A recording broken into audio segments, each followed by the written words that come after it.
About the thing about the term settler and the term Indian, right? Like the term, like for instance, like okay, like indigenous people. Like firstly, I'm an indigenous person, so I'm speaking from my social location. But the the identity of the Indian, right, was like created through the Indian Act and legislated and enshrined in Canadian law, right? And like went from like extermination to assimilation. So there's certain like the idea of the Indian, it's a fiction, it's a colonial fiction, right? It's like part of the way the Indian was constructed, like in a twofold way, right? So firstly, like Canada's national history and identity was created by like creating like racist fictions about indigenous people, like the Indian destined to vanish, Indians vanished on their own, but at the same time coercive policies like the residential school, and then using the racist like fictions to cover up the coercive policy, and then like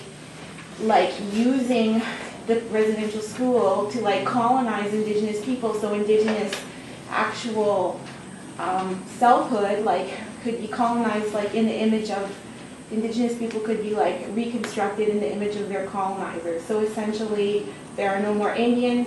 That's essentially like the justification for settler colonialism, indigenous absence, right? There is no more Indians, therefore you can like build a colony, right? So I think part of what needs to happen like is examining absence and presence, indigenous absence and presence. That indigenous absence has been like a central part of the project of nation building, the idea that there's no Indians here. But the truth is there are indigenous people here, and indigenous people are present and in an active relationship like with Canadians, right? And there are treaties, and that there's like treaty Indians and treaty Canadians, and there's a relationship, because it wasn't always a bad relationship. It just sort of became very,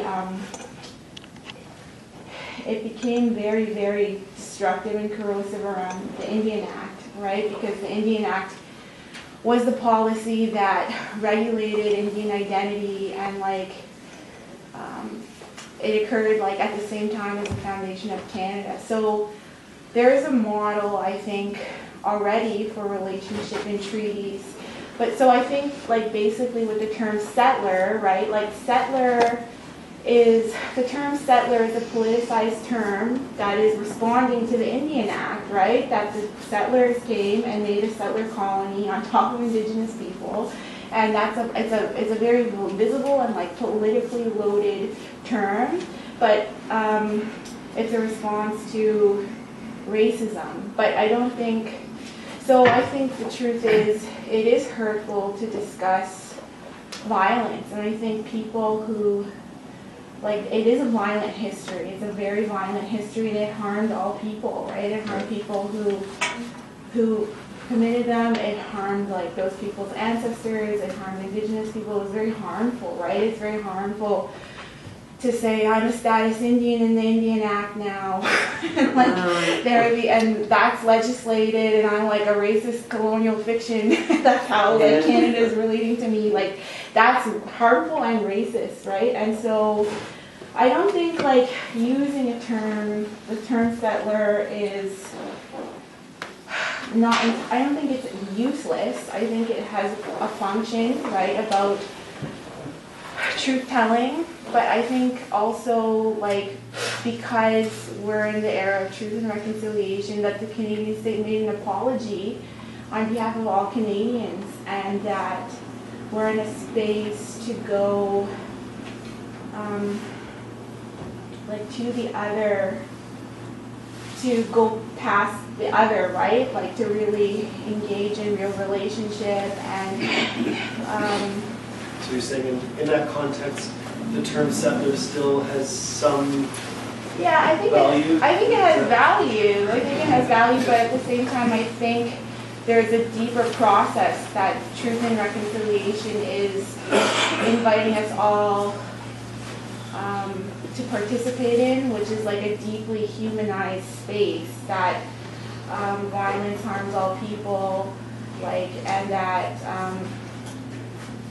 there's a space to move out of the racism, which is like the foundation of Canada, but into a real genuine space of relationship, which is actually the space of treaty, right? That like treaty was an invitation, like it was made in good faith, right? So it's like about an exploration in the national consciousness, like what does it mean like to be in a relationship with Indigenous people in goodness and in faith? That's eternal. That's an eternal promise, and that's Canada's promise, and that's a promise that it's easy to come back to. It's like just a deep space of understanding the nature of violence and understanding that. Does that make sense what I'm saying? Oh, can we have a panelist want to comment a couple of I think that I have a couple of answers. First of all, when Indigenous people get together, they usually refer to non-Indigenous people by their names and their language, and not all of them are as flattering as settler. So, so I think that, and I think that you should know that. I think that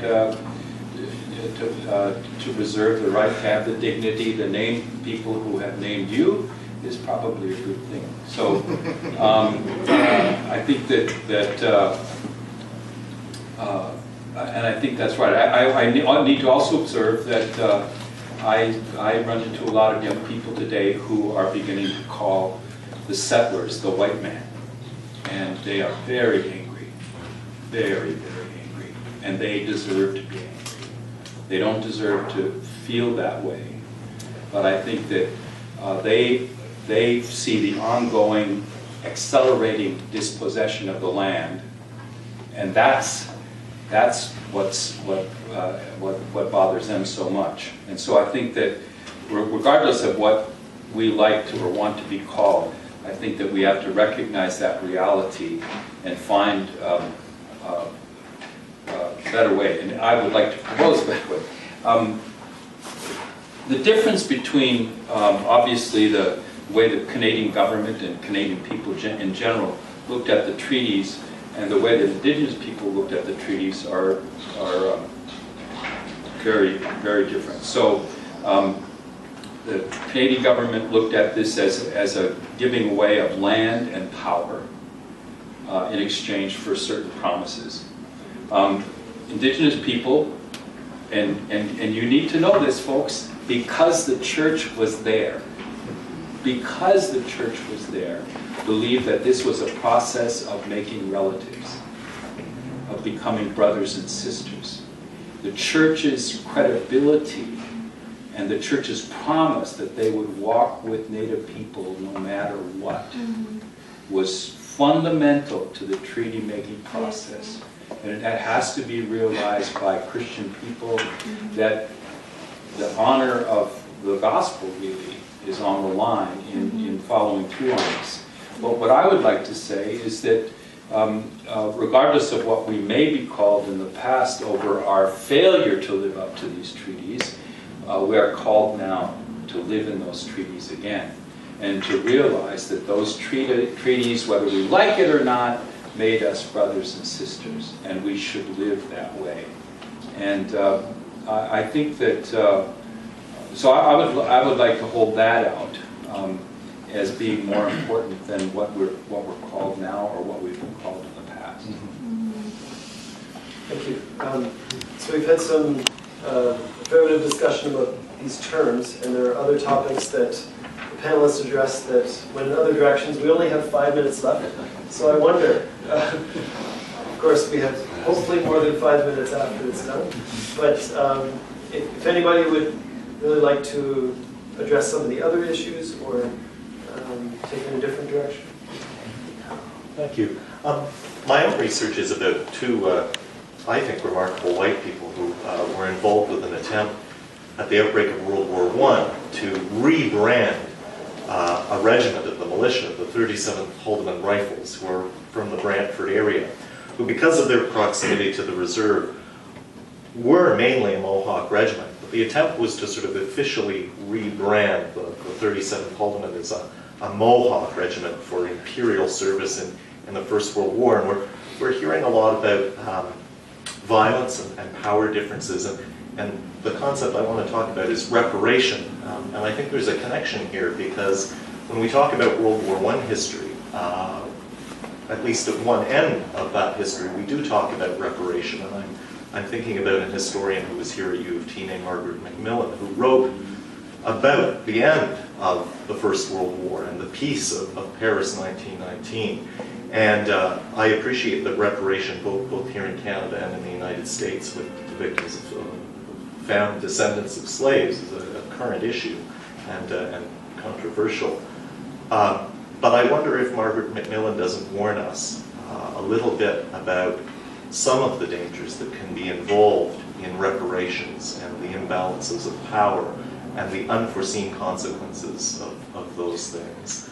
Just briefly, what would a couple of those warnings be? So well, I think for Margaret Macmillan, she sees, frankly, the rise of extremism in Germany as a reaction of resentment against the imposition of reparations on a stronger party by a weaker party through the Paris Peace Conference. Thank you. So, if there's time for a brief response, so we get one more question. The potential danger of reparations. So, if I could say, I think Chief Elijah Harper would always say that this country began in a relationship between French and then later the British and First Nations, and that the elders had a vision that if we cooperated together, if we worked together, we could make something better. And I think that as I hear elders speak, I think that that's probably the majority view. I've heard different tribes talk about reparations, and mostly what they're talking about is a just and equitable share of Canada's wealth. You know, they're talking about the future rather than making up for the past. I think that reparations are good, but it's obvious that Canada, as yet, the majority of people don't see that. In fact, I think that the majority of people still think that they did a favor to Indigenous people by doing this. So we're still in a period of, I think, of fundamental transformation, but I think we could describe some of what it would look like in the future. And most of the elders I talk to are very fair in what they outline as what might be possible. And I think that for us, we always look to the elders for advice, and I think that they'll help us go through this process. well, I'm sorry, I would like to end on those notes because that was a hopeful tone. There's a sea of questions out there waiting to be asked. Should have said it earlier. So apologies that not everybody's question could be asked in this public forum, but we would invite everybody to stay after. There are refreshments outside. There's a book table.